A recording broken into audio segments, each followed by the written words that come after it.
वाचा म्हणे झाला विष्णुदास, काया वाचा म्हणे झाला विष्णुदास, काम क्रोध त्यास बाधतीना, विश्वासितो करी स्वामी वरी सत्ता, सकळ भोगिता होय त्याचे, तुका म्हणे चित्त करावे निर्मळ, तुका म्हणे चित्त करावे निर्मळ, येवोनी गोपाळ राहे तेथे, विश्वासितो करी स्वामी वरी सत्ता, सकळ भोगिता होय त्याचे, विठ्ठला विठ्ठला.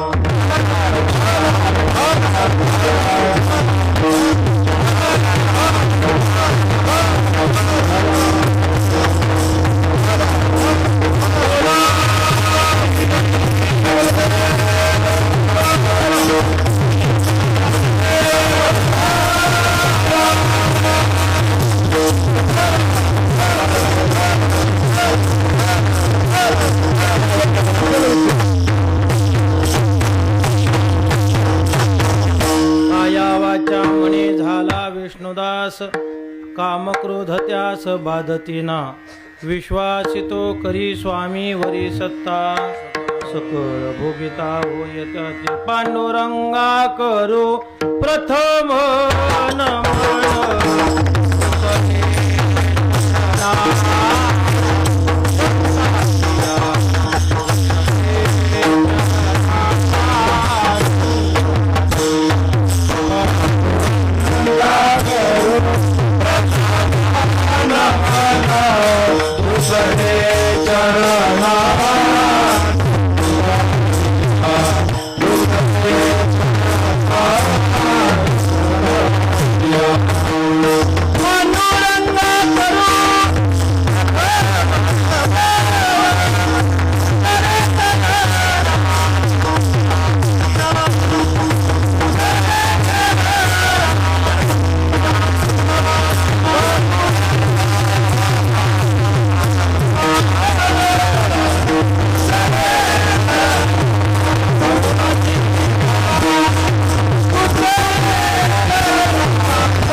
दुसरे चरणासंधाच्या, योम तप्रवेश मम वाच मिमां प्रसुक्ता, संजीवयत् किल शक्तिधर स्वधाम्नाम्, अन्यौच हस्तचरण श्रवणत्वगादिं, प्राणान्नमो भगवते पुरुषाय तुभ्यं. महाराज ज्ञानेश्वर माऊली. वानर नाटोपे निज शक्ती, कपटे मारावा मारुती, कपट न चले पुच्छा प्रति, कपट घाती कपि पुच्छ, दंडवत गुरु गोविंदा विजन सोय, पहले प्रणामती नमो तो आगे होय, थाडे विटपर निकट कटे पर कर पितांबर गावे, शंख चक्र जो हात विराजे, गोवर्धन गिरिधारी, मस्तक हे पायावरे, या वारकरी संतांच्या सेवे लागे सेवक.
सेवक झालो तुमच्या लागलो निज चरणा, अहो स्वामी तुकया देवा, यावरी न करावा अवेर. काया वाचा म्हणे झाला विष्णुदास, काम क्रोध त्यास बाधतीना.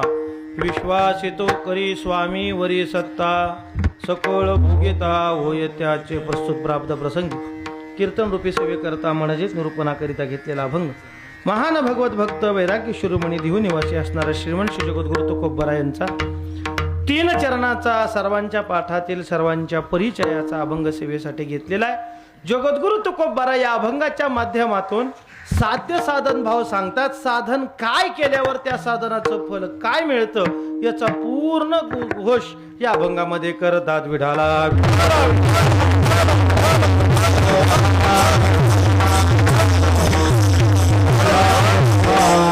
चालू असणारा आपला हा अखंड हरिनाम सप्ताह गेले 4 वर्षापासून भगवान श्री गणेशाच्या जयंतीनिमित्त श्री क्षेत्र आपल्या दहिवली या गावामध्ये चालू असणारा हा उत्सव संपूर्ण गावातील ज्येष्ठ मंडळी, श्रेष्ठ मंडळी आणि त्यातल्या त्यात आमचा सगळा तरुण वर्ग या उत्सवासाठी अट्टहासाने उपस्थित असतो.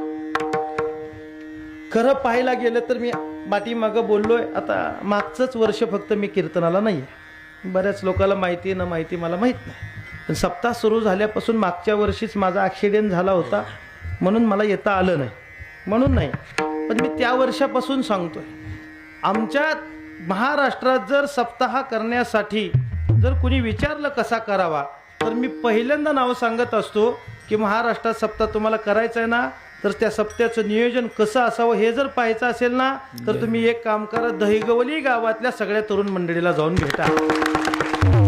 तुम्हाला कसा सप्ताह करायचा हे कळेल.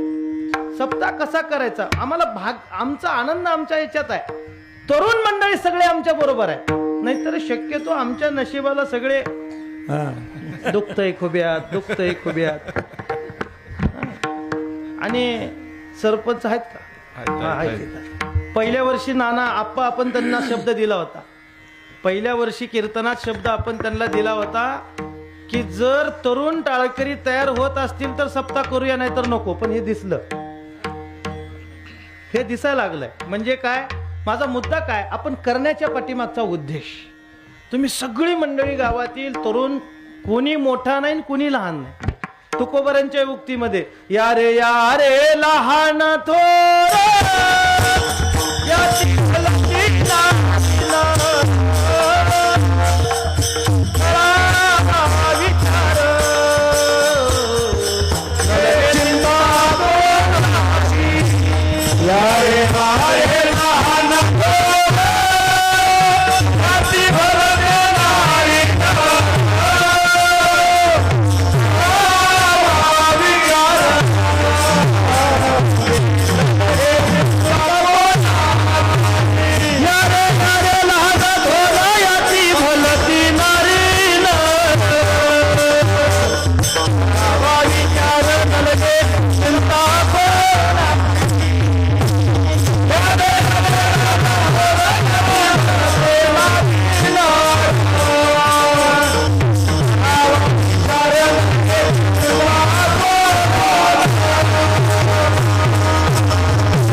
सगळे या. जरा पुढे जाऊन सांगू, नटखट यावे आणि शुद्ध होऊन या, त्याला म्हणतात दहिवलीतला सप्ताह. नटखट सगळे या, कुणी या, सगळे या, पण सगळे सेवा करून खुश होऊन जावा आनंदाने. प्रत्येक माणूस इथं सेवा करतो, त्याचं मला समाधान आहे. आल्याबरोबर पाहिलं की वाटतं मंडपामध्ये किती स्वच्छता आहे. आता कीर्तन सुटल्यानंतर एवढी घाण होते की आमचे हार काय. आता हे तुमचं मोठेपण आहे, तुमच्या अंतःकरणातला तुम्ही आनंद साजरा करता. संपूर्ण गावात पायघड्या आणि ते घोडा एक काय तुमच्याकडे काय नाही, चांगला घोडा आहे. काय चालू आहे, आपण सगळी मंडळी मोठ्या आनंदाने उत्सव करता हो.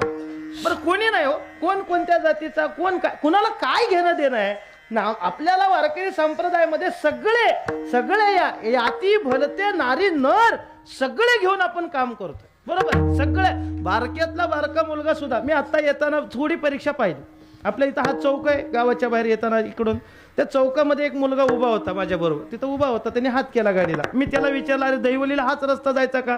ती म्हटला, हो महाराज. तुम्ही सप्त्याला कीर्तन ऐकायला आला का? म्हणलं नाही, मंडप झाडायला आलो. त्याला कळालंच नाही. म्हणला बरं असू दे, मी येऊ का? म्हणलं बस. मग त्याला म्हणलं कसं काय सप्ताचं?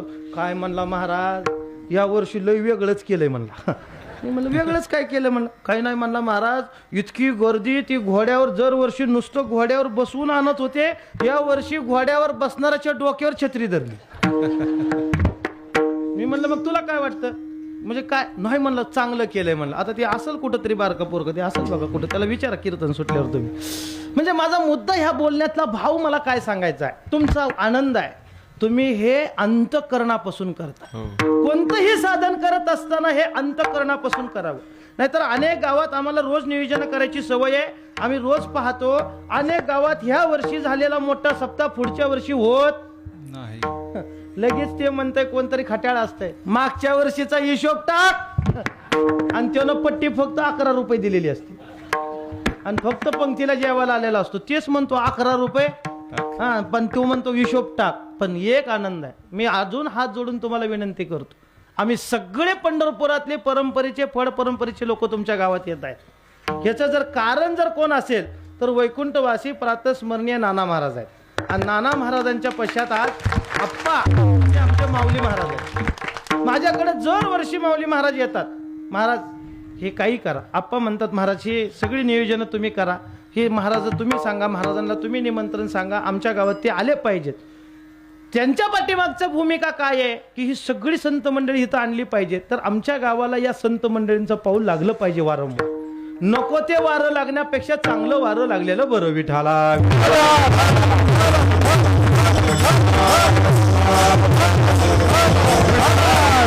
सध्या संप्रदायात नको ते वारे भरपूर चालले, नको ते वारे भरपूर चालले. जाऊ द्या, मला त्याच्यात अडकायचं. पण तुम्ही सगळी मंडळी चांगल्या आनंदाने करता.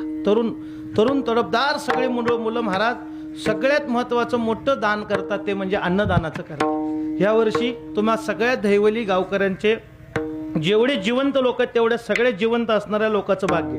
मी जिवंत शब्द वापरला म्हणजे गेलेल्याचं भाग्य नव्हतं म्हणून समजायचं. जे आता जिवंत आहे त्यांचं भाग्य. काय भाग्य आहे?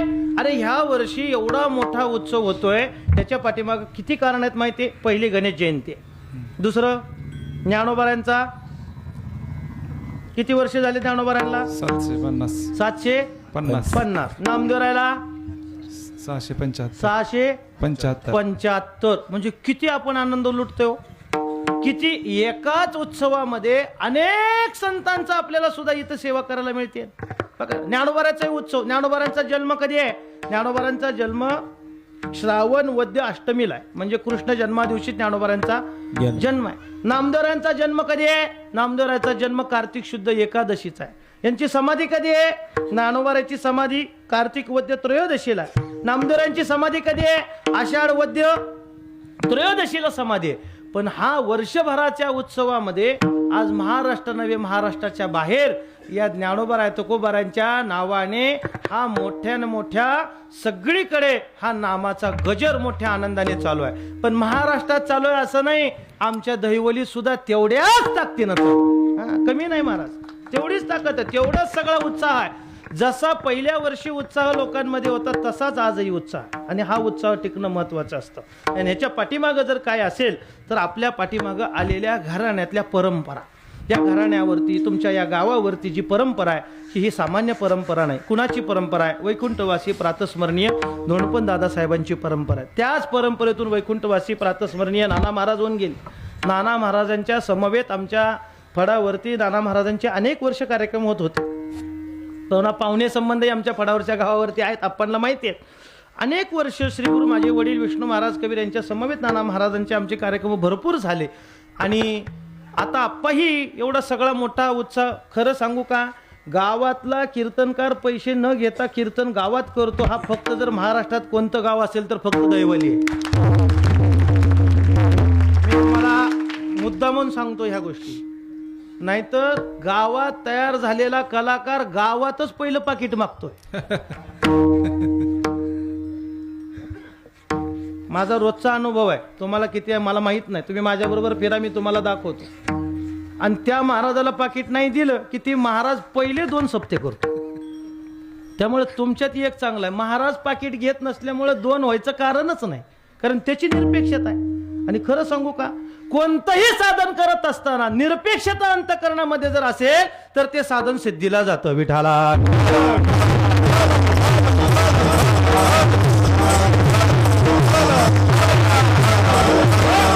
या उद्देशाने आपण सगळी मंडळी, तुम्ही गावातील तरुण मंडळी मोठ्या प्रेमाने मोठ्या उत्साहाने, तसं जर पाहायला गेलं तर तरुण मंडळीचे मी कधी कधी उपकार मानतो. तुमचे का उपकार मानतो, तुम्ही जर ठरवलंच असतं गणेश जयंती बँजो लावून करायची तर तुम्हाला काय अडचण होती?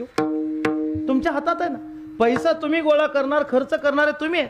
तुम्ही जर ठरवलं असतं बाकीच्या सारखं, तुम्ही जर आता पुणे भागामध्ये गेला तर मोठे मोठे डॉल्बी लावून तिथं साजरी करतात महाराज गणेश जयंती, पण त्याला किंमत आहे का? नाही ना. पण गणेश जयंतीच्या निमित्ताने आमच्याकडून नामचिंतन घडावं, अन्नदान घडावं, 7 दिवस सप्ताह घडावा, हे जे अंतःकरणामध्ये तुमच्या येत आहे याचाच अर्थशास्त्राच्या दृष्टीने तुमचं सगळं गाव हे सत्वगुणात आहे. 3 गुण सांगितली गेली, रजगुण, तमोगुण आणि सत्वगुण. आणि हा सत्वगुण जर अंतःकरणामध्ये येत असेल तर ह्याला कारण जर काय असेल तर केवळ तुम्ही कोणाच्या संगतीत राहता, हे सगळ्यात महत्वाचं. आणि संगती एकदा जर चांगल्याची झाली की बास महाराज, चांगल्याच्या संगतीमध्ये चांगलंच मिळतं. जरा पुढे जाऊन सांगू का, चांगल्याच्या संगतीत चांगलं खायची सवय झाल्यानंतर पुन्हा वेगळं खायला मिळालं की ते जमत नाही लोकाला. रोज भाकरी खाणाऱ्या माणसाला त्याच्याबरोबर ठेसा असला तरच जमतो. भाकरी ठेसा जर असणाऱ्या माणसाला जर तुम्ही पंचपक्वान्न बळच खायला घातलं तर ते जमत. मला काय म्हणायचंय, माझ्या भावना तुम्ही समजून घ्या, मला तिथं अडकायचं नाही. ऐका, पण गणपती बाप्पाची ही कृपा आहे. मग आणखीन काय म्हणता येईल तर, कारण का बुद्धीची देवता असणारी ही गणेश आहे. बुद्धीची देवता असणारी कोण आहे? गणेश आहे. आणि त्या गणेशाची जयंती आपण करतोय. गणपती बाप्पाची जयंती करत असताना गणपतीचे अवतार किती आहेत माहिती आहे? 21 अवतार आहेत. किती वेळा करायची जयंती?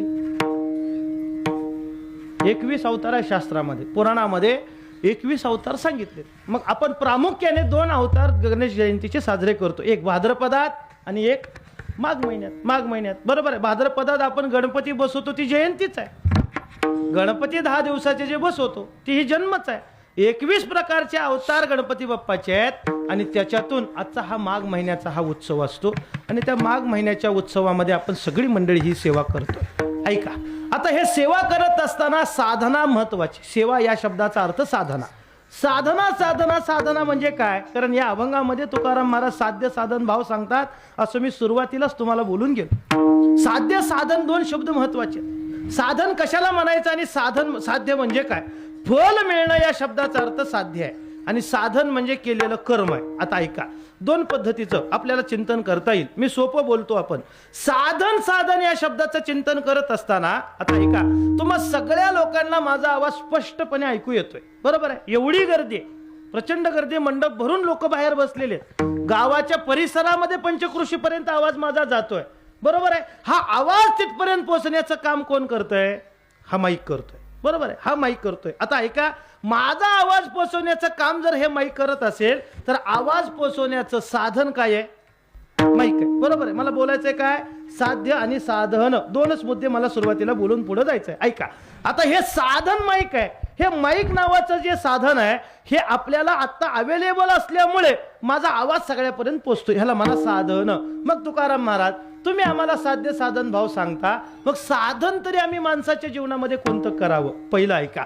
मग तुकाराम महाराज म्हणतात, पहिलं एक लक्षात घ्या, मनुष्य जन्म जो मिळालाय हा केवळ साधन करण्यासाठी मिळाला. साधन करण्यासाठी म्हटले, हो. अरे पण कोणती साधन? ते म्हणले, प्रपंच नावाचं साधन का परमार्थ नावाचं साधन? आता प्रपंचाला साधनच म्हणावं लागेल, केल्याशिवाय होत नाही, पण आपल्या दृष्टीतून ते साधन आहे. ऐका, तुकाराम महाराजांना विचारलं, तुम्ही साधन सांगता, मनुष्य जन्मामध्ये साधन केलं पाहिजे, मग कोणतं साधन केलं पाहिजे? तुकोबराय म्हणतात ना, नेहमीप्रमाणे ऐकतो, देवे दिला देह भजना गोमटा. आम्हाला प्रमाण पाठ आहे, भजना गोमटा. देवाने देह दिला भजन करण्यासाठी. भजन या शब्दाचा अर्थ या ठिकाणी भक्ती करा. भजन या शब्दाचा अर्थ काय करा? भक्ती करा. आता हे भक्ती नावाचं साधन या देहाशिवाय घडत नाही, बरोबर आहे? बरोबर आहे. ऐका, आता आम्हाला असं विचारायचं आहे, तुम्ही साध्य साधन सांगता, हे भक्ती नावाचं साधनच, मग फक्त भक्ती नावाचं साधन करायचं का? नाही. मग किती साधन आहेत? अनेक साधन आहेत. किती साधन आहेत? निळोबाराय सांगतात. नाना साधनाच्या केल्या खटपटा. निळोबाराय बोलतात नाना साधन आहेत. नाना नका जाऊ नानाकडे, मी मुख्य सोपं सांगतो, ऐका. किती साधन आहेत? प्रामुख्याने 3 साधनं शास्त्राने सांगितली. कोणती कोणती? पहिलं साधन सांगितलं योग नावाचं, दुसरं साधन सांगितलं ज्ञान नावाचं, आणि तिसरं साधन सांगितलं भक्ती नावाचं. मला बोलायचंय काय? साध्य आणि साधन 3 मुद्दे महत्वाचे मला बोलून पुढे जायचंय. मला माझ्या विषयाकडे यायचंय, गणपती बाप्पाच्या त्या साधनेकडे मला पुन्हा तिथे यायचंय. ऐका, पहिला मुद्दा सांगत असताना काय सांगितलाय? योग नावाचं साधन. योग योग. आता मला सांगा, सध्या चालू युगामध्ये, कलियुगामध्ये आपण सगळी इथं जमलेली मंडळी आहेत. या जमलेल्या मंडळींना आपल्याला योग करायचं म्हणलं तर सोपं आहे का? योग नाही. योग म्हणजे काय नाही, फक्त नाकपुड्या बंद करायच्या आणि बसावं लागतं. जमतंय का? आणि नाकपुड्या जर बंद झाल्या, मी काय बोलतो कळतंय का? नाकपुड्या जर बंद झाल्या तर कोण ठेवल का आपल्याला? लगेच फोन, मा आप्पा या, सगळ्याला फोन करा, दिंडी काढावं लागते. है का ना?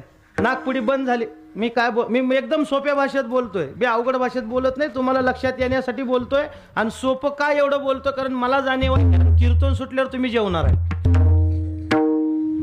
हे अवघड कधी बोलायचं असतं? जेवल्यावर तुम्हाला कळत नसतं काय बोललेलं, म्हणून अवघड तेव्हा बोलायचं असतं. पण तुमचं नियोजन चांगलं आहे. कारण का? मोकळ्या पोटाने जेवढं ऐकायला चांगलं जमतं तेवढं भरलेल्या पोटाने ऐकायला जमत नाही. काही नाही महाराज. बघा बरं, सगळ्याची चेहरे किती टवटवीत आहेत, सगळे आनंदात आहेत, म्हणजे ऐकण्याची उत्सुकता आहे. आता बरोबर आहे. मग मला सांगायचं, योग नावाचं जे साधन आहे हे करणं सोपं आहे का? ज्ञानोबाराला विचारलं, योगाची या वाटा जे निघाले का? ज्ञानोबा म्हणतात, योगाच्या वाटेने जर तुम्ही गेला तर तुमच्या पदरात काही पडणार नाही, दुःखाशिवाय पडणार नाही. बरं जाऊ द्या, ज्ञानोबा ज्ञानेश्वरी नाही लक्षात आली. ज्ञानोबारांचं रोजचं प्रमाण तुम्हाला देतो. रोज हरिपाठामध्ये प्रमाण आहे. योग याग विधी येणे नो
आपल्या गावात सगळ्या बाजू तयार आहेत.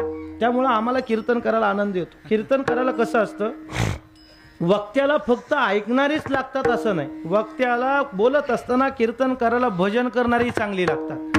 महाराज काय म्हणतात हे त्याच्या मागे त्याला मनाला जमलं पाहिजे. मुळात त्याला लागतो पहिला स्वर, दुसरा लागतो काय? ताल. आता गंमत अशी, आम्हाला बाहेर गेल्यावर काय काय भेटतं आम्हाला माहिती. उगा हे झाकून घेते ती स्पीकरवाले म्हणून. ते असं स्वर गेलेला दिसते, त्यांना कळतो स्वर गेलेला, ती लगेच इको वाढवून मोकळे होते. त्याला खरंच आहे महाराज, त्यांनी जर इको नाही वाढवला ना, बघा तुम्ही अनेक महाराजाची कीर्तन बंद पडतील. पण कळणाऱ्या लोकांनाच आहे ते. सगळ्याला हे कंसात आहे, हे कंसात आहे. म्हणजे आपल्या गावात सगळ्या बाजूची सुबकता आहे. म्हणजे भजनही तेवढ्याच आणि चांगल्या पद्धतीने, चांगल्या अलंकार पद्धतीने भजन आपल्या गावामध्ये होतं. म्हणजे येणारा महाराज एवढा आनंदात जातो महाराज माघारे की बस. नाही तर एक एक गावात आम्हाला असं वाटतं कुठून इथं तारीख दिली, कसा इथं आलो आणि कधी कीर्तन सोडेल, असं होत असतं महाराज. जाऊ द्या. ज्ञानोबा बोलतात हरिपाठामध्ये, योग याग विधी हे सिद्धी वायाची उपाधी. ज्ञानोबारांचे शब्द आहेत. ज्ञानोबा बोलतात वायाची आणि उपाधी शब्द मानला ज्ञानोबारांनी. उपाधी म्हणतात. आता उपाधी कशाला म्हणायचं? उपाधी उपाधी सांगू तुम्हाला सोपं बोलतो. आता तुम्ही हा हार घातलाय, ही खरी उपाधी आहे. तुम्ही राग मानू नका, पण मी उपाधी बोलतो. हा हार घातलाय, ही उपाधी आहे. पण उपाधी नसणारी माणसं सांगू तुमचं खरंच किती प्रेम आहे माझ्यावर. ज्याला उपाधी न मानणारी तुमचं गाव कसे सांगू. आप्पा सांगतोच आता, मी ठेवत नाही जपून. कारण का 1 वर्ष झालं ते माझ्या अंतःकरणावरती एवढं मोठं माझा मोठा दगड आहे तुमच्या गावाचा. काय मोठा दगड आहे? प्रेमाचा दगड आहे. उपाधीत न अडकणारं तुमचं गाव कसं सांगतो. मागच्या वर्षी माझा ऍक्सिडेंट झाला आणि मी कीर्तनाला आलो नाही. पण मी कीर्तनाला आलो नाही तरी माझ्या जागेवरती माझे मित्र येऊन कीर्तन करून गेले. पण जेवढ्या भावना आमच्या आप्पांच्या अंतःकरणात माझ्याविषयी होत्या तेवढ्याच तुमच्या गावच्या सरपंचासहित सगळ्या तरुण मंडळीच्या अंतःकरणात भावना होत्या. ही सगळी मंडळी मला भेटायला पंढरपुरात आली. सगळी येऊन भेटली. बरं नुसती भेटली नाही, काही लोक नुसतं देखल्या देवा दंडवत असतं. काही लोकांचं बघा आता संबंध आहे महाराजाचं, जाऊ द्या महाराज मारता मारता वाचला, जाऊ द्या भेटूया. नुसते देखला देवा दंडवत नाही महाराज. ज्ञानो तुकोबारांचं वाक्य बघा, जाणीव नेणीव ओजे सांडोनिया दुरी. जाणीव पाहिजे अंतःकरणात. महाराज तुमच्या गावातल्या सगळ्या तरुण मंडळींनी आमच्या आप्पांनी विचार केला, महाराज एवढा मोठा सप्ताह जीववर्ण करून आले, येत असताना एवढा मोठा ऍक्सिडेंट झाला. फक्त एवढीच कृपा माझ्या संत कबीर महाराजाची की कुणी दगावलं नाही. माझ्या पायात आज बी 4 स्क्रू आहेत, आत्ता पण 4 स्क्रू आहेत. पण ही सगळी मंडळी भेटायला आली. येत असताना आमचे अर्धे पेशंट करकमच्या दवाखान्यात होते, त्यांना भेटले आणि पुन्हा मला भेटायला पंढरपूरला आले. आणि आल्यानंतर नुसतं भेटून बिस्किटाचे पुढे दिले. त्यांनी सगळ्यांनी पहिला विचार केला, 17 पेशंट जर महाराजांच्या अंगावरती असतील, 17 पेशंटचा जर खर्च महाराजांवरती असेल, तर आपण महाराजांना काहीतरी मदत केली पाहिजे. तर फक्त माझ्या जीवनामध्ये एवढा महाराष्ट्र आणि महाराष्ट्राच्या बाहेर फिरतो, माझ्या एवढ्या मोठ्या संकटाच्या काळामध्ये माझ्यावर जर आर्थिक कुणी जर मोठे पहिले उपकार केले असतील तर ते फक्त दैवलीने केले. फक्त दैवलीने. मी कीर्तन न करता मला घरी आणून पाकिट दिलं. 21,000 रुपये मला दिले. बरोबर आहे का आप्पा? 21. मी कीर्तन केलं असतं तर 5-7 दिले असते. हा विनोदाचा भाग सोडून द्या. पण मला बोलायचंय काय, हे कधी जमतं, कधी हे जाणीव असल्यावर, हे प्रेम. याच्यामध्ये मी तुमच्याकडून अपेक्षा ठेवली नाही, मी तुमच्या कुठल्याही प्रकारच्या बंधनात अडकलो नाही, तुम्ही माझ्या नाही. याच्या पाठीमागे एकामेकाचा उद्देश नाही, म्हणजे उपाधी आमच्या अंतःकरणात ठेवली नाही की महाराजांनी आम्हाला पुढच्या वर्षी कीर्तनाची तारीख द्यावी किंवा महाराज द्यावे म्हणून तुम्ही माझ्याकडे आला नाही, किंवा तुम्ही मला मागच्या वर्षी 21,000 रुपये दिलेत म्हणून मी आज तुमच्याकडे आलेलो नाही. का? हा ऋणानुबंध आहे. माझा मुद्दा इथं आहे, ऐका. ऋणानुबंध ह्याला म्हणतात ऋणानुबंध. आणि मग ह्याच्या मागं बनवत असताना ज्ञानोबराय बोलतात, अंतःकरणामध्ये काय पाहिजे तर आमच्याकडे पहिला उपाधी नसावी. ही उपाधी कशाला शब्द वापरला ज्ञानोबरायनी? योग याग विधी या साधनांना उपाधी म्हणतात ज्ञानोबराय. मग ज्ञानोबराय योगाच्या वाटाला जाऊ नका म्हणतात ज्ञानोबराय. मी जाऊन आलोय, तुम्ही ज्ञानेश्वरी काढून पहा. सगळी ज्ञानेश्वरी सांगायची म्हणलं तर पुन्हा जेवण कधी करणार, सगळं अवघड होतं. त्यामुळे मी सांगत बसत नाही. मी योगाच्या वाटाला जाऊ नका म्हणतात ज्ञानोबराय. मग काय करा? मग दुसरं साधन सांगितलं, ज्ञान नावाचं साधन सांगितलं. ज्ञान ज्ञान ज्ञान या शब्दाचा अर्थ काय? ज्ञानाची प्राप्ती होणं म्हणजे काय? काही नाही, जे माहिती नव्हतं ते माहिती होणं. याचा अर्थ काय?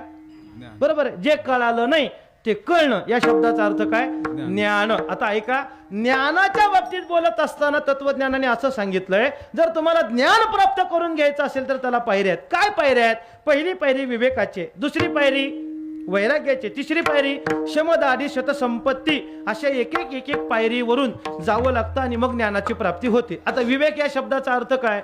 विवेक कुठला? दैवलीतला विवेक का? विवेक कोणता? विवेक या शब्दाचा अर्थ ज्याच्या अंतःकरणात सुविचार आहे त्याला काय म्हणतात? विवेक. पहिली पायरी सांगितली. दुसरा मुद्दा सांगितला वैराग्य. वैराग्य कशाला म्हणायचं? इहलोकापासून परलोकापर्यंत भोगाच्या त्यागाच्या इच्छेस वैराग्य म्हणतात. जाऊ द्या, हे अवघडात सुरू नका. 2 शब्द महत्वाचे लक्षात घ्या, भोग आणि त्याग. भोग आणि त्याग मी तुम्हाला आठवण करून देतो. बघा, भोग आणि त्याग. लोकाला मला सांगा, मी असं कीर्तनामध्ये असं म्हटलोय, आता कीर्तनात मी असं जाहीर करतो, कीर्तन सुटल्याबरोबर मी प्रत्येकाला 50,000 रुपये देणार आहे. किती? 50,000. कीर्तन सुटल्यावर प्रत्येकाला किती देणार आहे? 50,000. 50,000 देणार आहे. तुमच्या अंतःकरणातल्या जरा बघा चेहरे कशी खुललेले. ऐकायला 50,000 मिळत असल्यावर मग महाराजाला किती मिळत असतील आणि एवढ्या लोकांना. बरोबर आहे का नाही? मला बोलायचंय काय, माझा मुद्दा लक्षात घ्या, भोग आणि त्याग. बरोबर आहे. आता मला सांगा, तुम्ही इथं कीर्तन ऐकायला आलाय का पैसे गोळा करायला आलाय? कीर्तन ऐकायला. अय, झोपले का काय? म्हणजे दिवसभर बी तेच काम, पैसे कमवायचं आणि संध्याकाळी बी अवघड आहे का नाही तुमचं जरा? हा, बरं जाऊ द्या. मी देणार आहे. ऐका, मी देणार आहे म्हणजे देणार आहे. तुम्हाला 100% देणार आहे. काय देणार आहे? 50,000 रुपये देणार आहे का नाही? बरोबर आहे ना? आता तुमची काय झाली उत्सुकता? पैसा म्हणले की उत्सुकता अंतःकरणामध्ये वाढली ना. म्हणजे काय झाली? भोग म्हणजे उपभोग. भोग या शब्दाचा अर्थ आवडणं, पुन्हा पुन्हा आवडणं. पैसे आवडतात लोकांना. कुणाला नको वाटतं पैशाला? महाराज आवडतात. बरोबर आहे. आता मी पुढचा मुद्दा सांगतो. मी 50,000 रुपये देणार आहे, पण एक लक्षात ठेवा बाबा हो, मी 50,000 जे देणार आहे त्या सगळ्या 2,000च्या नोट आहेत. कोण कोण घेणार आहे?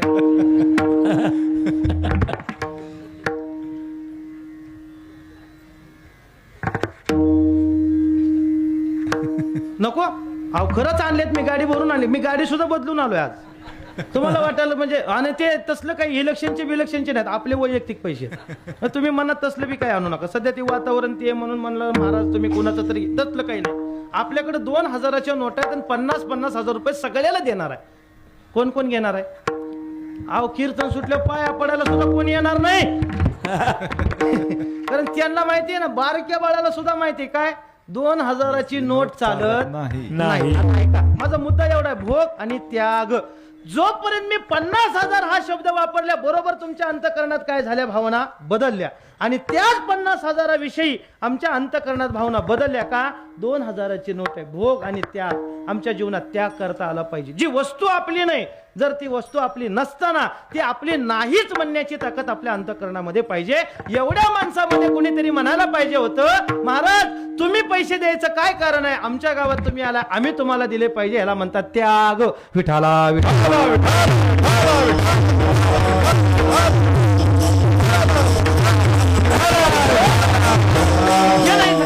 आणखीन पुढे जाऊन बोलतो. आपण सगळे सप्ताह चालू आहे, एवढ्या आनंदाने सप्ताह चालू आहे. रोज अन्नदान भरपूर चालू आहे. मला बोलायचं भोग आणि त्याग. बरोबर आहे. मोठा सप्ताह आता हे चालू आहे. रोज अन्नदान चालू आहे. रोज अन्नदानामध्ये गोड पदार्थासाठी चढावड असेल ना तुमच्याकडे, आहे का नाही? आज हे केलं तर उद्या ते करणार. आम्ही सगळे म्हणजे जे काही ग्रुप मंडळी करत असते ते करतात महाराज, आणि ते आनंदाने करतात. ऐका, आता गंमत काय असते महाराज, हे सगळे भजनाला येणारे टाळकरी वगैरे सगळे आमचे मंडळी आहेत ना. आता एक रोग आहे बघा, तो रोग बरोबर 75% लोकांना झालेला आहे. कोणता? शुगर नावाचा. ऐका ना, पहिल्या काळात लय चांगलं होतं आप्पा. लोक कष्ट करत होती का नाही? तर मला सांगा ना, थोडं पाठीमागं एक 20 वर्षाखालचा काळ तुम्ही बघा. आता आम्ही तर तरुण आहे, आम्हाला तेवढी अक्कल नाही, पण मला आठवत नाही की जे माणसं 1950च्या आधी जन्माला आलेले आहेत त्यांना शुगर झाली नाही. बघा तुम्ही. आणि हा शुगरचा वपाटा कधीपासून झाला? 2000 सालापासून जास्त झाला. मग अगोदर नव्हती का शुगर? होती. कुठं होती? कारखान्यात. आणि आता कुठं आली? काय करावं, झाकली मूठ 1.25 लाखाची. मला काय म्हणायचं तुम्हाला कळालं तर नशीब. कष्ट त्या काळात लोक खायला चांगलं होतं. अहो महाराज, मनगटासारख्या 5-5 भाकरी खायची लोक शेतकरी. मनगटासारख्या. तुम्ही आमच्या फळावर अजून 2 चोपदार जिवंत आहेत आमची. मनगटासारख्या भाकरी, 5 भाकरी नुसत्याने हरीलाच. पण काम मालकाला इकडे सुद्धा होऊ देत नाहीत. घरी काम, बोलायचं काम नाही. मग कष्टाचं शरीर असल्यावर तो रोग येत नाही. आता तो रोग सगळ्याला आहे. बरोबर आहे. मग आता कीर्तनाला निघाली. मग आता येताना सगळ्याला सांगितलं आज गणेश जयंती. मग ते शुगर झालेल्या माणसाच्या बरोबर कुणीतरी जोडीदार असतो, शेजारी पाजारी, 2 जण मिळून निघालेले असतात. ते शुगर झालेल्या माणसाच्या घरचे सांगतात त्याला, कुणाला? ते बरोबर त्याला, तुम्ही चाललाय आज गणेश जयंती आहे, आज पोरांनी लोय काय काय खायला भारी केलं असेल गोड. बरं मग जरा लक्ष ठेवा पंक्तीत. बरं का? कुणावर? शुगर झालेल्या माणसावर. म्हणजे काय, त्यांनी गोड खाऊ नये असं म्हणणं कुणाचं असतं? शुगर खाणाऱ्याचं का घरच्याचं? घरच्याचं असतं. बरोबर. ती येतात, आता कीर्तन उभा राहतो, कीर्तन सुट्टी बसा जेवायला, प्रसादाला, महाप्रसादाला पंक्ती वळी होत. पण ते जोडीनं बसलेले असतात. कोण जोडीनं? तो मित्र आणि ते दोघं शेजारी बसलेले असतात. आणि मग बसल्यानंतर वाढायला सुरुवात करतात. आमचे तरुण मंडळ वाढायला सुरुवात करतात. मग जे काही गोड पदार्थ आणलाय तो वाढायला समोर आल्याबरोबर ज्याला शुगर झालेली आहे त्यांनी मला सांगा, शुगर झालेल्या माणसाने गोड खाल्लं पाहिजे का नाही पाहिजे? नाही. तुमच्याकडे कसं आहे? शुगर झालेल्या माणसाने गोड खाल्लं पाहिजे का नाही?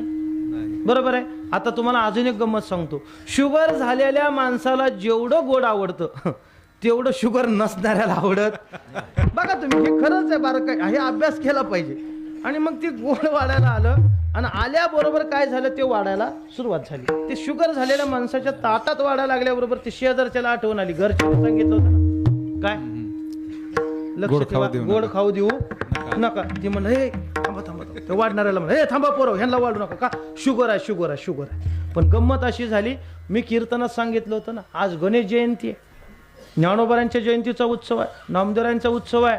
एवढा मोठ्या गावात प्रसाद होतोय. मग हा प्रसाद सगळ्यांनी घेतला पाहिजे. मग ते शुगर झालेलं त्या शेजारच्याला म्हणतं गप की, महाराजांनी कीर्तनात काय सांगितलं? सप्त्यातलं जेवण म्हणजे काय असतं? महाप्रसाद. प्रसाद असतो, महाप्रसाद आहे. मग गप की खाऊ दे. बरं आता किती खावं गोड तिने?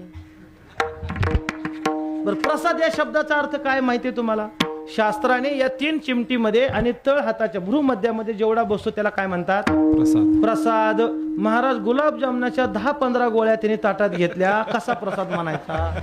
मग आता ह्याला भोग म्हणायचं का उपभोग म्हणायचा का त्याग म्हणायचा, हा विचार करा ना. जर त्याचं खाऊन जर त्याचं मरण जवळ येत असेल तरी त्याच्या जीवनामध्ये त्यागाची भूमिका नाही. ऐका, जीवनात नाही म्हणता आलं पाहिजे आणि नाही म्हणता येणं याला म्हणा त्याग. आणि पुन्हा हवंसं वाटणं म्हणजे उपभोग. ऐका, आणि मग समदादी षट संपत्ती या पायरीनं सगळीकडे जावं लागतं. मग ज्ञानाची प्राप्ती होते. ज्ञानाची प्राप्ती होते. मग ज्ञान झाल्यानंतर ज्ञानोबा म्हणतात आणखीन एक अडचण आहे. म्हटले काय? ज्ञान झाल्यावर ज्ञानाला एक बाधा येते. कोणती? अहंकार. हा, गची बाधा येते. मीच मीच मीच मी ज्ञानी मीच. ते मी तुम्हाला खरं सांगू का? अहो मी केलेलं देवाला देवाच्या बायकोचा मीपणा चालला नाही. आपल्यासारख्याच कुठे घेऊन बसला? तुम्हाला माहितीये का? देवाला देवाच्या बायकोचा मीपणा देवाला चालला नाही. आपल्यासारख्याची की झाडकी पत्ती हो, आपलं लय अवघड आहे. तुम्ही विचारच करू नका असं लय काही. सत्यभामेला वाटत होतं माझ्यासारखी सुंदर मीच, माझ्यासारखी देखवान स्वरूपवान मीच. पण तिचं 2 मिनिटात गर्भधारण केलं. 2च मिनिटात. मी सगळी कथा तिकडे सांगत बसत नाही. माझा मुद्दा येत आहे ज्ञानाच्या साठी. ज्ञान ह्या साधनासाठी काय येतो? आम्हाला गर्व आडवा येतो. मी ज्ञानी आहे. मी आला की ज्ञान आलं, ते ज्ञान संपून जातं. मग ज्ञानही साधन नको. बरं ठीक आहे, दुसरं साधन ते म्हटलं योग साधन. येही नाही. पण या दोन्ही साधनाचं फल काय? तर शास्त्र सांगतं या दोन्ही साधनाचं फल म्हणजे मोक्ष आहे. दोन्ही साधनाचं फल काय आहे? मोक्ष आहे. आता साधन काय झालं? ज्ञान आणि योग, हे 2 काय झाली? साधनं झाली. बरोबर आहे. या 2 साधनाचं फल काय आहे? ते म्हटले मोक्ष आहे. बरं ठीक आहे, मग मोक्ष तुम्हाला नको का? मोक्ष, अहो मोक्षासाठी काय काय करतात लोक? योगी योग करतात, जपी जप करतात, तपी तप करतात. मग नको का तुम्हाला मोक्ष? तो कोबारा म्हणतात आम्हाला ते मोक्ष पिक्ष नको. भुक्ती मुक्ती फुकाच साठी कोणी तयाकडे न पाहेर, किंवा मोक्ष आम्हा घरी राशी म्हणतात. तुको बरं आमच्या घरी तो मोक्ष काम करतो. बरं मग तुम्हाला नक्की काय पाहिजे? तुकाराम महाराज म्हणतात आम्हाला भक्तिरूपी नावाचं हे साधन करायचं. असं मग या देहात आल्यानंतर भक्तिरूपी नावाच्या साधनाचं फल काय? तुकाराम महाराज म्हणतात भक्तिरूपी नावाच्या साधनाचं फल हे भक्तीच आहे. कसं काय हे सांगतो म्हणले, पण कसं काय? तुकाराम महाराज म्हणतात या भक्तीच्या जोरावरतीच घेईन मी जन्म याजसाठी देवा तुझी चरण सेवा पासादा पांडुरंगा. मग तुकाराम महाराज म्हणतात आम्ही भक्ती नावाचं हे साधन करतो. बरं, भक्ती नावाचं साधन. मग तुकाराम महाराज नुसतं तसं नाही सांगत, तर हे भक्ती रूपी नावाच्या साधनासाठीच आम्हाला जे साधन सांगितले ते अभंगाच्या पहिल्या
नाही, झाला विष्णुदास. आता हा विष्णुदास नावाचा शब्द जिथं आहे तिथं फक्त आता गणेश लावायचा, एवढंच करायचा बदल. ऐका, विष्णुदास. आता ऐका, आपल्याला गणेशाची कथा ऐकायची आहे. भगवान गणेश अवताराला आले.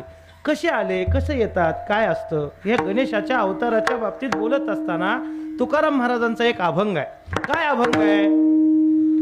चिंतामणी देवा. ऐकायला मनी देवा गणपती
गणपती शियाना करवावे भोजना तुझे पात्री. ऐका, काय झालं? पिंपरी चिंचवड नावाचं गाव सगळ्याला पाठ आहे. देहूच्या जवळ पिंपरी चिंचवड मोठा जिल्हा आहे, आपल्याला सगळ्याला पाठ. तिथं गणेशाचं मोठं मंदिर आहे, जे अष्टविनायकामधलं एक गण मंदिर त्या ठिकाणी आहे. काय झाली म्हणतात गंमत, त्या पिंपरी चिंचवडमध्ये मोरया गोसावे नावाचे एक महात्मे होते. आणि मोरया गोसाव्यांनी एवढी गणपतीची उपासना केली की बस रिद्धी सिद्धी त्यांना प्राप्त झाल्या. मोरया गोसावी. ऐका, मोरया गोसाव्यांना रिद्धी सिद्धी या शब्दाचा अर्थ त्यांनी बोलेल तसं सगळं होत होतं. जसा आशीर्वाद येईल तसं होतं. जे इच्छा करेल त्या पद्धतीने सगळ्या गोष्टी घडत जायच्या. योगायोगाने त्यांच्या पुढं जन्माला जे मुलगा आला त्याचं नाव चिंतामणी ठेवण्यात आलं. आणि चिंतामणी देवाने विचार केला, आपल्या घराण्यामध्ये एवढी मोठी गणपती बाप्पाची उपासना आहे, आपण सगळी मंडळी एवढी मोठी गणपतीची उपासना करतो, या पंचक्रोशीतील सगळी मंडळी या ठिकाणी गणपतीच्या उत्सवाला येतात, गणेश जयंतीच्या उत्सवाला येतात, पण एक व्यक्ती येत नाही. एक व्यक्ती न आल्यामुळं बाकीचे व्यक्ती कोणी येणार नाही, हे त्याच्या लक्षात आलं. मग कोण येत नव्हतं, तर चिंतामणी देवाच्या काळामध्ये माझे जगद्गुरु तुकाराम महाराज होते देहूमध्ये. तुकाराम महाराज येत नसल्यामुळे चिंतामणी देवाच्या अंतःकरणामध्ये खूप विचार सुरू झाले, काय करावं. तर शेवटी चिंतामणी देवाने काय केलं, महाराज तुकाराम महाराजांना आमंत्रण देण्याचं ठरवलं. आता ऐका, चिंतामणी देवाचा अधिकार एवढा होता, महाराज रिद्धी सिद्धी त्यांनाही प्राप्त होत्या. कुणाची गाई दूध देत नसेल, म्हैस दूध देत नसेल, तिथं नेऊन आणली, आशीर्वाद दिला की गाई दुभती, वांजा गाई दुभती. जसं सांगितलं ना कृष्ण अवतारामध्ये, तसं हे सगळी ही अवस्था इथं होती. बरं तेवढंच नाही, कुठं कोणी काय म्हणायचं ते गाब गेले नाही, ते आता मला सगळं शेतकऱ्याचं सांगता येत नाही, तुम्ही सगळं ते लावून घ्या. जे काय असेल, कुठं पोरग होईना, कुठं काय होईना, काय त्या प्रपंचातल्या सगळ्या अडचणी सोडवायचं काम कोण करत होते? चिंतामणी देव करत होते. तर गंमत अशी झाली, जरा चिंतामणी देवाला सुद्धा गची बाधा झाली. बरं का, गची बाधा झाली होती चिंतामणी देवा. त्याने विचार केला, अख्खा महाराष्ट्र लुटतोय, पण वारकरी संप्रदायातली माणसं आणि तुकाराम महाराज काय आमच्याकडे काही येईनात, काहीतरी केलं पाहिजे. म्हणून तुकाराम महाराजांना जाऊन त्यांनी देहूला आमंत्रण दिलं. तुकाराम महाराजांना विनंती केली, तुम्ही या, तुम्ही आलं पाहिजे, आमच्याकडे गणेशाचे उत्सव असतो, तुम्ही आलं पाहिजे. तुकाराम महाराज म्हटले ठीक आहे, काही हरकत नाही, तुमचे लोक घेऊन या. ठीक आहे म्हटले, काही हरकत नाही. मग गणेश जयंतीच्या दिवशी महाराज उत्सव सुरू झाला. ते सगळं चिंतामणी देवानी, महाराज काय बोलायचं काम आहे, त्या मंदिरामध्ये जशी तुम्ही आता सजावट केली, फुलांची सजावट काय, ते आरास काय, अत्तर काय, ते मंडप उभा राहिलेले काय, जेवायला 56 प्रकारचे भोग केले होते म्हणतात. किती? 56 प्रकारचे भोग केले होते जेवायला. आता 56 प्रकारचे भोग खायला ताट किती मोठं असेल विचार करा. आणि ते 56 प्रकारचे भोग, 56 प्रकारचे भोग या शब्दाचा अर्थ 56 प्रकारचे पदार्थ. 56 प्रकारचे पदार्थ जेवायला किती वेळ लागलो? तुमच्याकडे किती केलेत? तेवढं जेवायला रात्री 1 वाजतो म्हणले. सगळे लोक सगळे मागा सरपंच म्हणले मला 1 वाजतो महाराज, पण लय समाधान वाटतं म्हणले. 1 वाजता एकदा मंडप झाडला की आम्हाला एवढी झोप चांगली लागते सप्त्यात की बोलायचं काम नाही. बरोबर आहे. आता तेवढे पदार्थ करून आपल्याला सगळ्या लोकांना जेवण करून जायला किती वाजतात? 1. आता 56 पदार्थ एवढ्या लोकांनी खाऊन उठून जायचं म्हणल्यावर किती वेळ लागेल?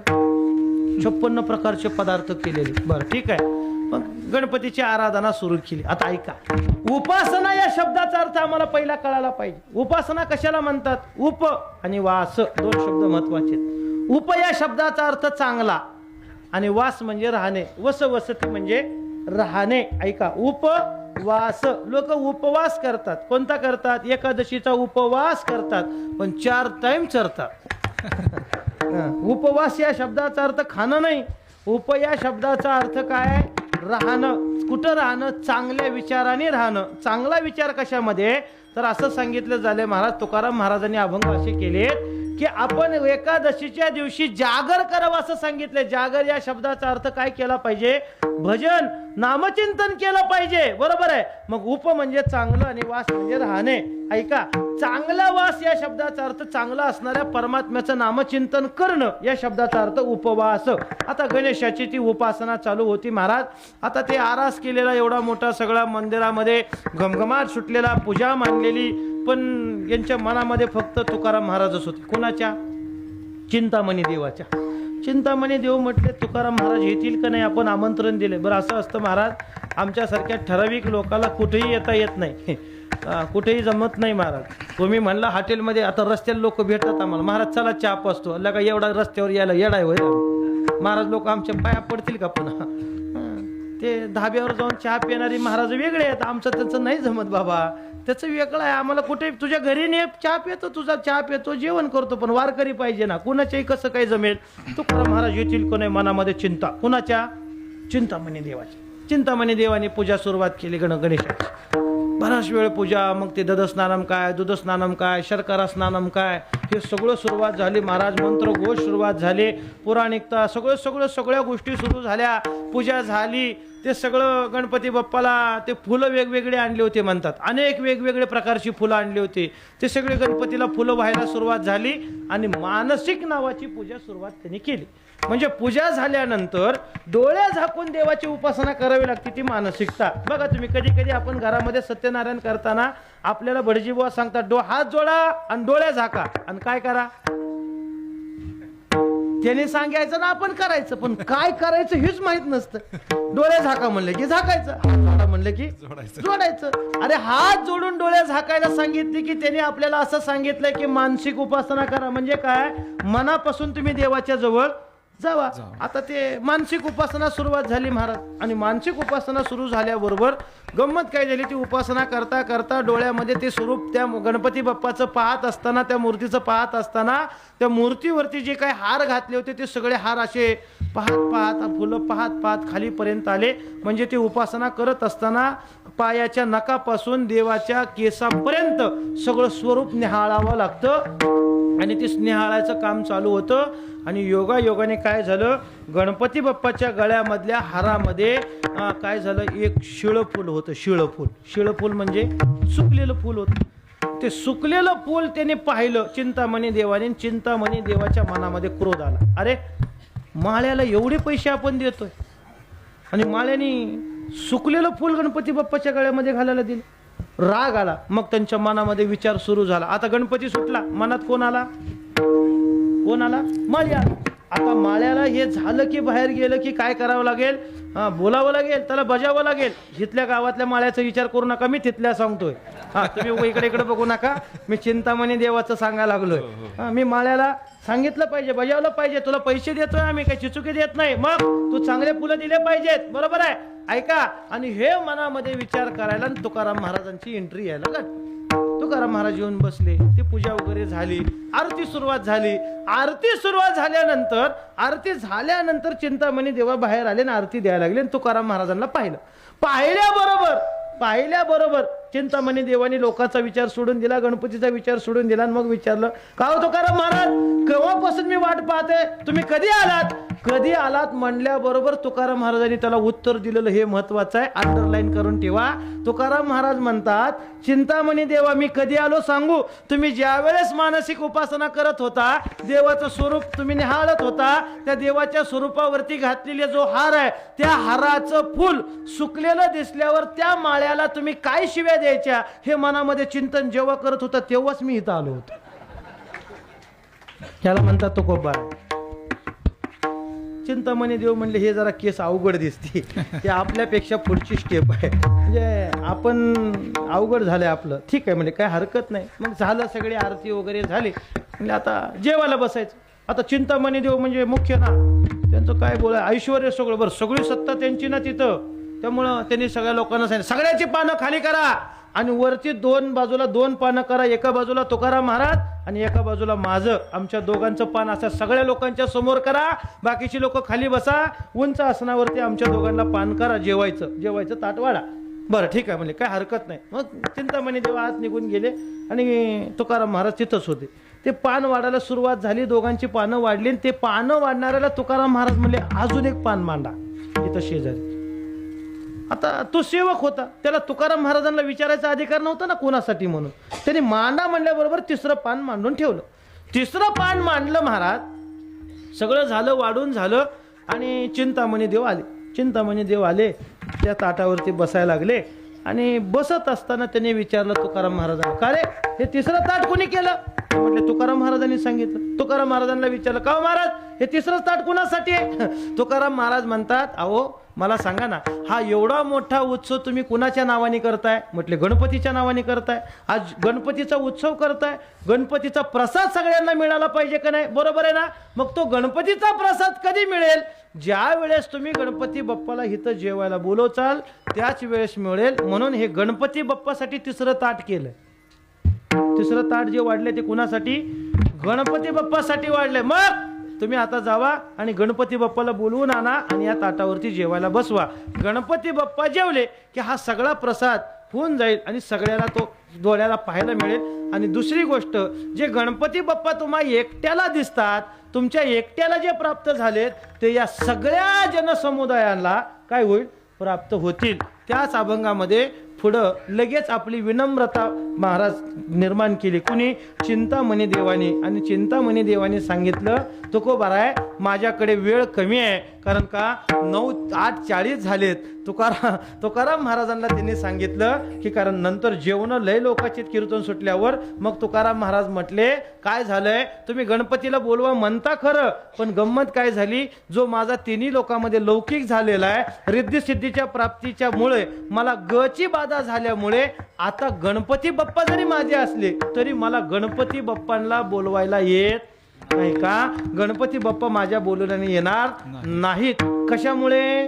गची बाधा झाल्यामुळे. ग कोणता ग?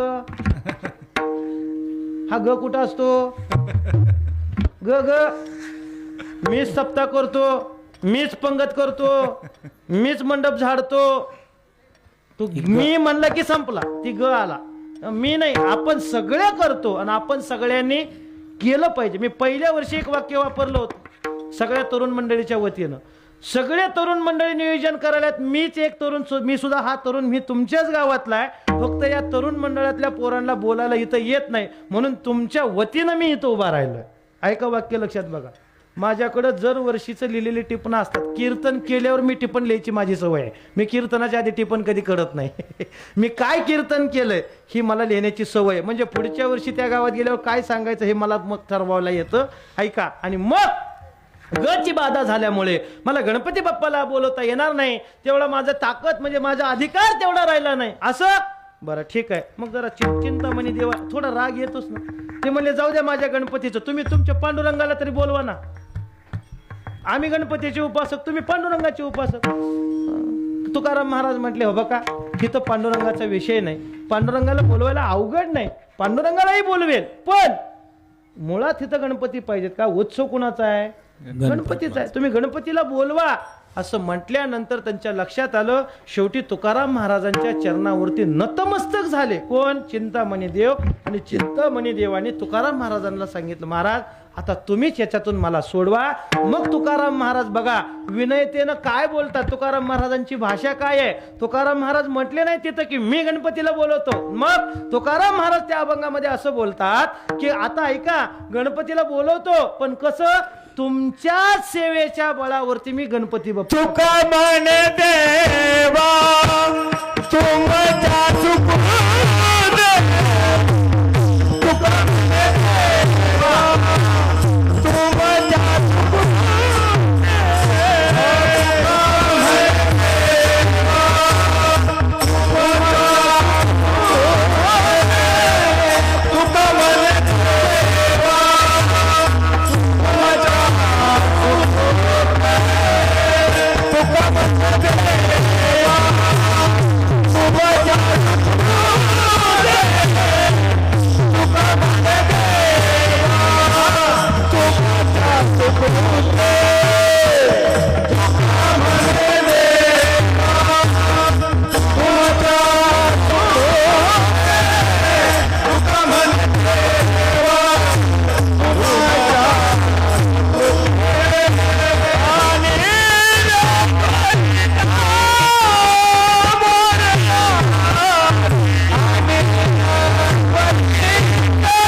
मन देवा तुमच्या आणि बघा माझ्या तुकोबरायांनी आज माघ वद्य चतुर्थीला वाघ शुद्ध चतुर्थीला आजच्या दिवसाला तुकाराम महाराजांनी त्या गणपती बाप्पांना बोलवल्या बरोबर गणपती बाप्पा कसे आले तुकाराम महाराजांनी त्याचं वर्णन केलंय. त्या मंदिरातून येत असताना अवताराला येत असताना पायामध्ये रुंझून बाळ घातलेले होते महाराज आणि नाचत नाचत नाचत गणपती बाप्पा आले आणि त्या ठिकाणी येऊन जेवायला येऊन बसले. गणपती बाप्पा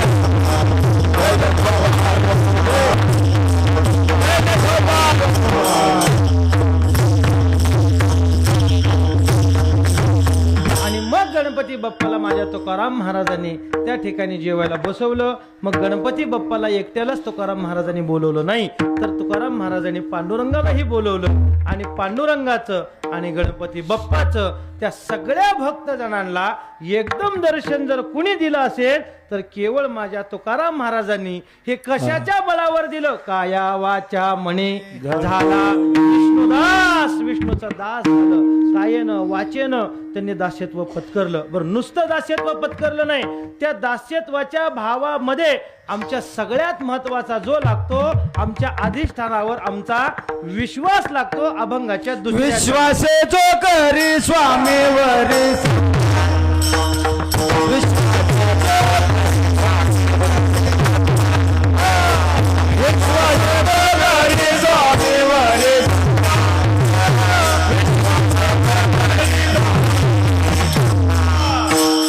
विश्वास स्वामीवरी सत्ता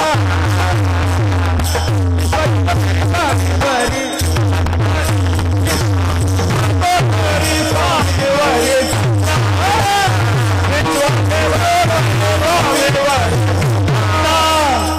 सकल भोगिता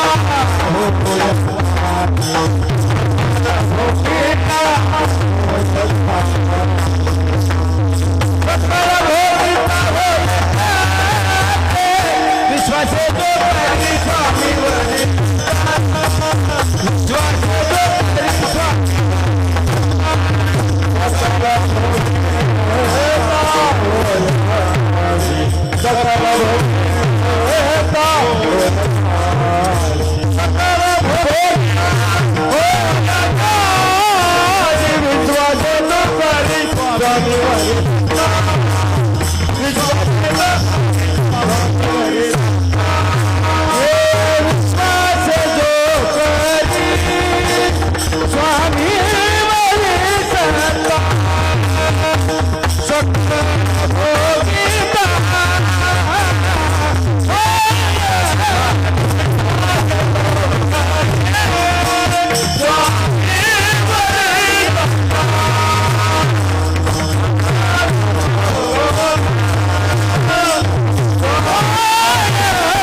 स्वामीवरी स्वामीवरी सत्ता. आपल्या आराध्य दैवतावरती आपला विश्वास पाहिजे, सगळ्यात महत्वाचा आहे.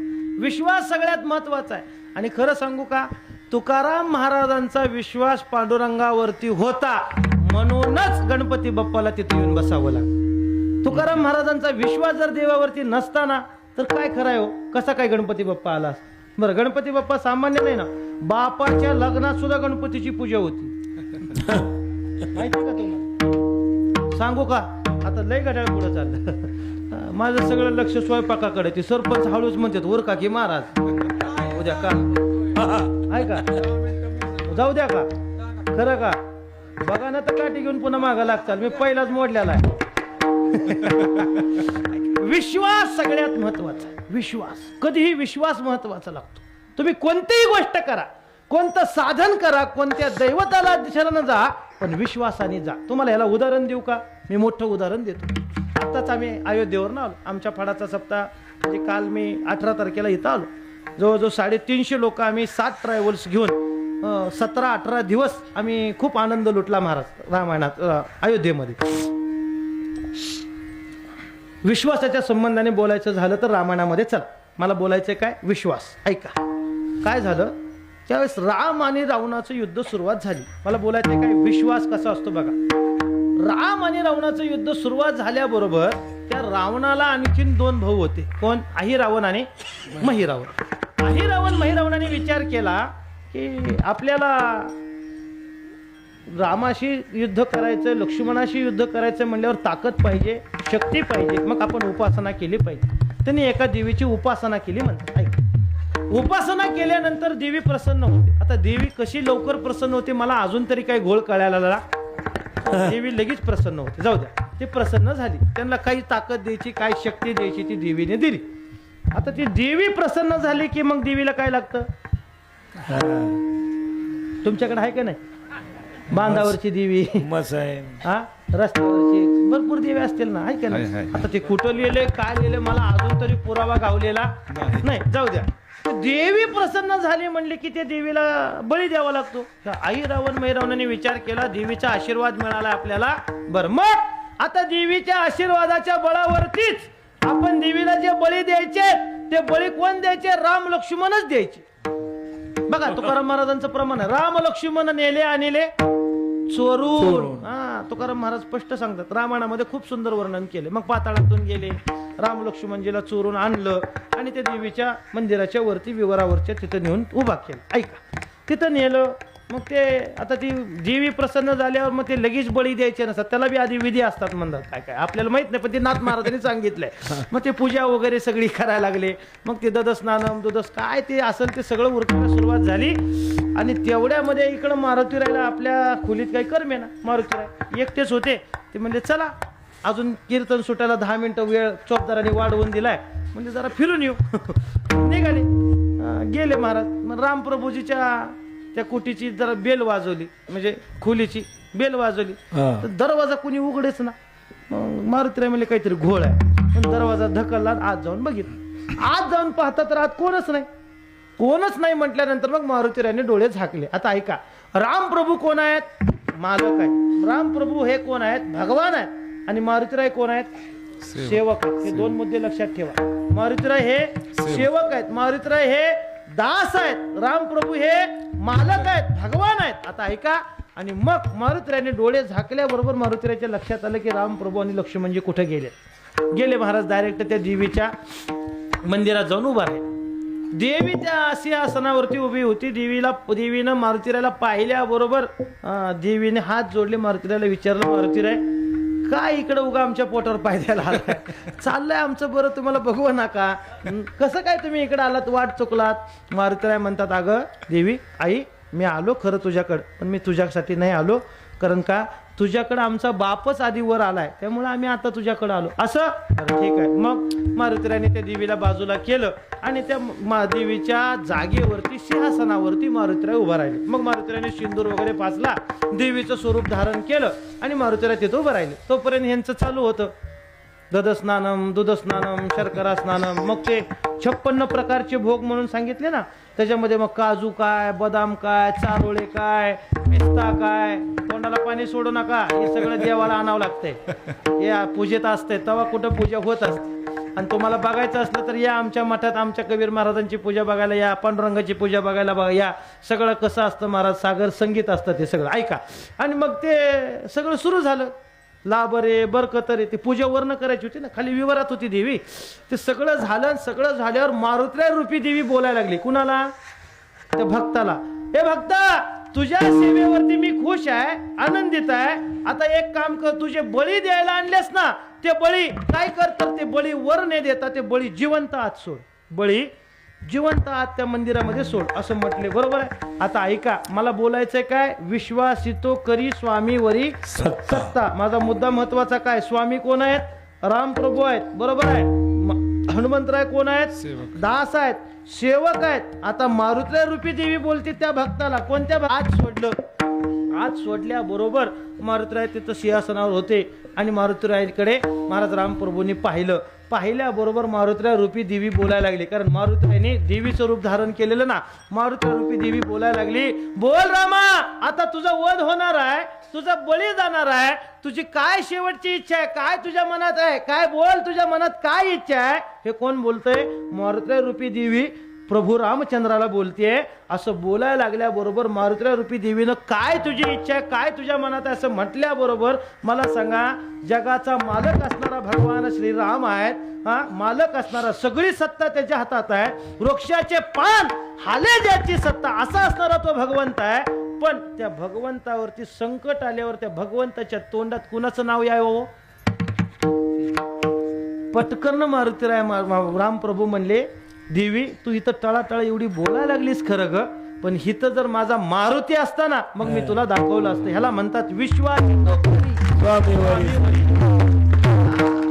महाराज रामप्रभू मालक आहेत, पण मालकावरती, जगाच्या मालकावरती संकट आल्यावर या संकटातनं सोडवणारा कोण आहे? माझ्या मारुतीशिवाय कोण नाही.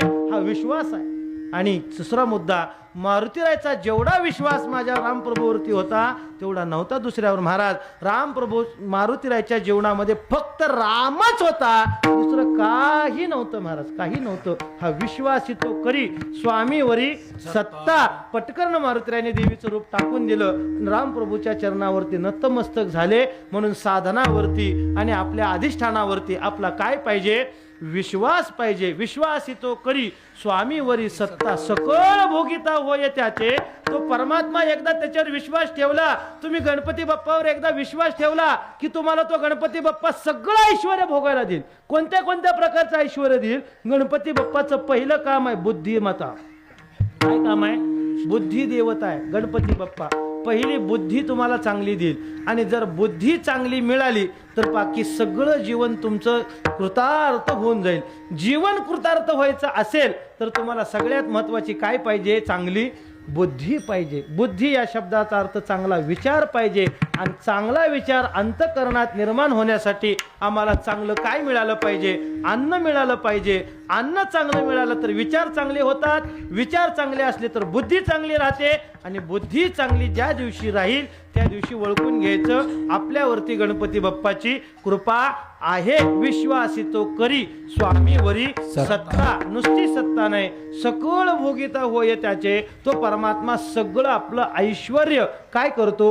भोगायला देतो. ऐश्वर्य भोगायला देतो. तुम्हाला याचं उदाहरण पाहायचं असेल तर नामदेवरायकडे जावा.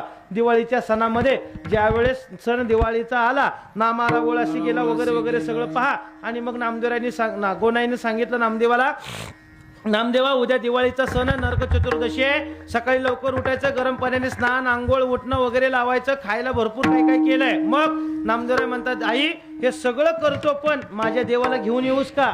घेऊन येऊ का? आई गोनाईनं सांगितलं जा घेऊन ये. मी सगळं हे धावतो बोलतोय. आणि मग पांडुरंगाकडे नामदेवराय पळत गेले आणि नामदेवरायांनी सांगितलं देवा चल आमच्या घरी, आज दिवाळीचा सण आहे. नामदेवरायच्या घरी देव आले आणि नामदेवरायला कुठं उभा केलं? पांडुरंग परमात्म्याच्या विठेवरती उभा केलं. वीट ही सामान्य नाही. अख्ख्या जगाचा आधार जर कोण असेल तर आमच्या पांडुरंगाची वीट आहे. मी काय सांगतो बघा, सगळ्या जगाला जर कृपाछत्राखाली ठेवणारी जर कोण असेल तर माझ्या भक्त पुंडलिकांनी फेकलेली जी वीट आहे ती वीटच ही कृपाछत्र आहे. पांडुरंग सुद्धा नाही. मी पुन्हा बोलतो, तुम्ही म्हणताल धाडसानी बोलताय. हो धाडसानी बोलतो. कारण का आमच्याकडे संताशिवाय मोठं कुणाला आम्ही मानत नाही. का? कारण संतांनी जर देव आम्हाला दाखवला नसता तर आम्हाला कळाला नसता. ऐका. आणि त्या विटेवरती त्या अहो मुख्यमंत्री व्हायचं म्हणलं तर काय काय सांगूच का? मागच्या पिरियडला बघितलं का नाही? काय झाडी काय डोंगर आलं का ध्यानात? त्याच्यासाठी काय काय करावं लागलं. आणि हे जगाच्या खुर्चीवर बसायला मिळालं कुणाला? नामदेवराला विठेवरती. आणि नामदेवरा उभा राहिले. मग ते सगळं काय जे ते झालं कसं काय काय ते सगळं आता प्रमाण काढून पहा. कारण घड्याळ लांब पुढे गेलंय. मला वेळ घालवायचा नाही. शेवटचा दिवस आहे. कारण उद्या पुन्हा काल आहे. का आला आणि पुन्हा हाला. त्यामुळे आता जास्त तिथं अडकायचं नाही. आता ऐका. आणि मग काय झालं? सगळं झालं, उपचार संपले, सगळं जिकडं तिकडं झालं. पण पांडुरंगाचं असणारं सिंहासन कुणाला मिळालं? माझ्या नामदेवरायला मिळालं. केवळ विश्वासाच्या बळावर आपलं आयुष्य सगळं भोगायला देतात. आणि पांडुरंग परमात्मा दुपारी मोकळ्या वेळेमध्ये येतात. सगळे मंदिरातले लोक गेल्यावर आणि पांडुरंग परमात्मा म्हणतात नामदेवा झालं का रे तुझं समाधान? देवा समाधान झालं. मग उतर ना खाली. नामदेवराय म्हणतात आताच सांगितलं ना मी. ट्रॅव्हल्स विमानं भरू भरू लोक कुठं नेली ही पद मिळायला, आणि तुम्ही मला सहज खाली उतर म्हणताय. खरं आहे का हे? मला सांगा बरं. तुम्हाला मी जर समजा मी म्हणलं आता मुख्यमंत्री करतो, मामा तुम्ही नको म्हणणार आहे का? मी करतो म्हणतो ना, नको म्हणणार आहे का? अहो काय अडचण आहे? फुकट व्हायला लागलाय ना. काही न करता आता काय काय करावं लागतं हे तुम्हाला चांगलं माहिती आहे माझ्यापेक्षा, आहे का नाही? पण काही न करता नको वाटेल का नाही? पण आई तर मिळालेली ना शीट, आई तर सिंहासन. नामदेवरायला उभा उतरायला सांगितलं. नामदेवराय खाली उतरतात आणि नामदेवराय देवाला सांगतात ए देवा तू स्वामी मी सेवक. आई सेकरे आमचा भाव एवढाच आहे. आम्हाला तुझ्या पदाची अभिलाषा नाही. पण हे कधी होतं? विश्वासितो करी स्वामीवरी सत्ता. तो परमात्म्यावरती तुम्ही विश्वास ठेवला की तो परमात्मा आपलं सगळं ऐश्वर्य सगळी सत्ता काय करतो? त्याला भोगायला देतो. विश्वासितो करी स्वामीवरी सत्ता सकळ भोगिता होय त्याचे. आणि मग तुकाराम महाराज सांगतात आमचं अंतःकरण निर्मळ झालं पाहिजे. आणि अंतःकरण निर्मळ करण्यासाठी पहिले साधन सांगितलं काया वाचा मने झाला विष्णुदास. मग तुका म्हणे चित्त करावे निर्मळ. गोपाळ राय हे ते ज्ञानेश्वर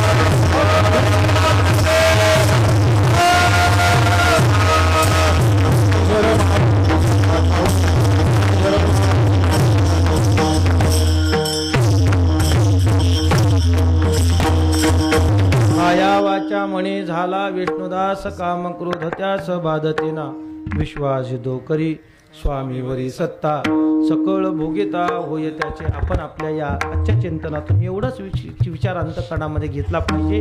आपण ज्या उपास्य देवतेची आपण उपासना करतो ती उपासना निष्ठेने श्रद्धेने आणि विश्वासाने केली की त्याचं फल आपल्याला चांगलं मिळाल्याशिवाय राहत नाही. गेले 4-5 वर्षापासून आपल्या दहिवली या गावातील सगळ्या गावातील तरुण मंडळी आणि गावकरी सगळ्या ज्येष्ठ श्रेष्ठ मंडळींच्या वतीनं आपल्या गावामध्ये भगवान श्री गणेशाच्या जयंतीचा उत्सव आपण सगळी मंडळी मोठ्या थाटामध्ये मोठ्या उत्साहामध्ये साजरा करत आहोत. याच पद्धतीने जोपर्यंत चंद्र सूर्य तेवत आहे तोपर्यंत असाच नव्हे याच्यापेक्षा अधिक आनंदाने हा उत्सव साजरा होत राहावा ही गणपती चरणी प्रार्थना करतो. आणि जाता जाता आणखीन गोष्टी काही बोलायच्या त्या मी बोलून जातो. तुम्ही सगळी मंडळी जेवढं प्रेमाने हे करताना हे फक्त एकच विनंती हात जोडून की तुम्ही उद्या काल्याचं कीर्तन झालं की प्रत्येकाने काळं लावून जायचं. भले बुक्का लावा, प्रत्येकाला काळं लावायचं, बुक्का लावा. का? कारण का एवढा मोठा भव्य आणि दिव्य आपला उत्सव आहे ना, त्या उत्सवाला नजर तेवढी कोणाची लागली नाही. एवढं महत्व. नजरी लय बेकार असतात. नवीन कोण कुठून येतं, कसं येतं, काय येतं सांगता येत नाही, आहे का नाही. नजर लागली की अवघड होत असतं महाराज. ते नजर लागता कामा नये. मी खरं सांगू का, मी या भावनेचा आहे.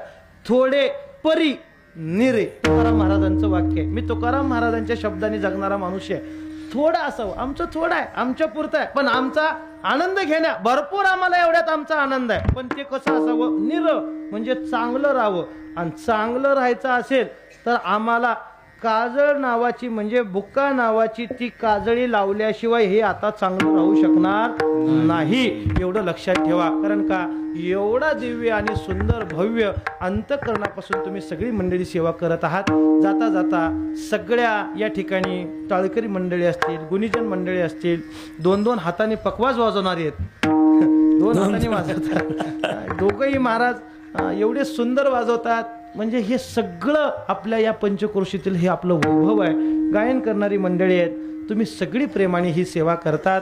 मी ज्ञानोबा तुकोबा श्री संत कबीर महाराज, पांडुरंग परमात्मा आणि भगवान गणेशाच्या चरणी एवढीच प्रार्थना करतो की ही सेवा करत असताना आमच्या अंतःकरणामध्ये कोणत्याही प्रकारचा लेश तेवढा येऊ देऊ नको, कोणत्याही प्रकारचा विकल्प तेवढा येऊ देऊ नको. ही सेवा आमची निस्वार्थ भावनेने आणि चांगल्या पद्धतीने आमच्याकडनं करून घ्यावी एवढी विनंती करतो. आणखीन एक बोलून जातो. मला मागच्या वर्षी अपघात झाल्यामुळे तुम्ही सगळ्या गावच्या लोकांनी जेवढं मला प्रेम दिलं तेवढं माझ्या पाहुण्यांनी सुद्धा मला प्रेम दिलेलं नाही. त्या प्रेमाच्या ऋणातून उत्तीर्ण होण्यासाठी म्हणून मी हात जोडून तुम्हाला सगळ्यांना एकच विनंती करतोय, नियोजक मंडळींना अगोदर करतोय की मला कीर्तन सुटल्यानंतर फक्त जेवायला घालायचं नारळ पाकिट घेऊन माझ्याकडे यायचं. मी पाकिट नारळ ह्या गावचा घेणार नाही. कारण जेवढे उपकार तुमचे माझ्यावरती आहेत हे उपकार म्हणजे पैशाचे नाहीत. मी महिन्याला 5 लाख रुपये कमवणारा माणूस आहे. तुमच्या 21,000ची किंमत नाही, पण तुम्हाला देण्याचा भाव जो अंतःकरणात भाव जो प्रकट झाला मला, मी 2 दिवस माझ्या डोळ्यात त्यावेळेस पाणी थांबत नव्हतं. अनेक लोक भेटत होती, पण जे प्रेम तुमच्या गावाने मला दिलंय तसं पाहायला गेलं तर अर्थार्थी तुमच्या गावाचा माझ्या फडाचा संबंध, माझा 700 वर्षाचा कबीर महाराजांचा फड इकडं आहे. खरं तर तुमच्या गावचा माझा संबंध वैकुंठवासी नाना महाराजांच्या संबंधामुळे आला. त्याच्यानंतर आज आप्पा आमचे माऊली महाराजांनी संबंध ठेवला आणि त्या पद्धतीने आपला हा एवढा संबंध जुळत गेला. पण एवढा संबंध दूरचा असताना सुद्धा पण तुम्ही एवढी जवळकता आणि आपुलकी एवढी मला दिली. त्याच्यातून मी तुमच्या खरं सांगू का, मी किती बोललो तरी तुमच्या याच्यातून ऋणातून मुक्त होणार नाही. तुमचे किरकोळ हे पैसे म्हणून मी तुमचे नाही घेतले म्हणून हे ऋणातून मुक्त होणार नाही. पण एक माझ्या अंतःकरणाला कुठंतरी मला समाधान वाटलं पाहिजे याच्यासाठी पुन्हा हात जोडून, आणि जरी तुम्हाला द्यावं वाटत असेल तर तुम्ही एकच शेवटचे सांगतो की त्या माझ्या नावचं फाडलेलं पाकिट ते या सप्त्याला दान म्हणून तुम्ही पावती फाडून घ्या. या वर्षीचं भरलं असलं तर पुढच्या वर्षीच्या सप्त्याला घ्या, पण ते माझ्याकडे आणू नका. हात जोडून पुन्हा एकच सांगतो की पुन्हा उत्तर फक्त मला जर काही द्यायचं असेल तर असंच निखळ प्रेम फक्त मला द्या, बाकी मला दुसरं काही देऊ नका. तुकाराम तुकाराम.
सकळ